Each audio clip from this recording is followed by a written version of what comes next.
Eccentric training improves strength, speed, power and performance-related abilities like jump height and running speed to a greater extent than concentric or traditional training. Lengthening the muscles and therefore lowering the weight is called an eccentric movement. Such an eccentric movement contains eccentric overload when you produce more force than you are able to produce concentrically. If you don't do anything special, every flywheel training exercise contains as much concentric force as eccentric force. Action equals reaction. But how do you create eccentric overload in flywheel training? Delayed eccentric overload.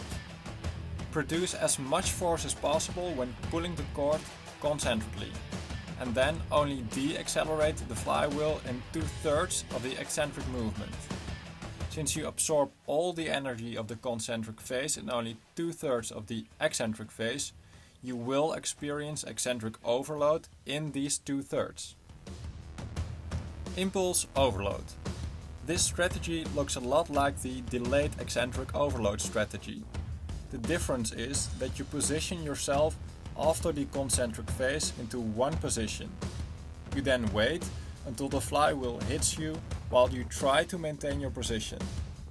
The eccentric overload will be very high in the specific position angle you chose, and this is not a beginner strategy. Add a concentric muscle group. An easy way to create eccentric overload in flywheel training is by using more muscle groups for the concentric movement when pulling the cord than when eccentrically de-accelerating the flywheel. The eccentric overload will equal the energy you produced with the extra muscle group. Unilateral overload.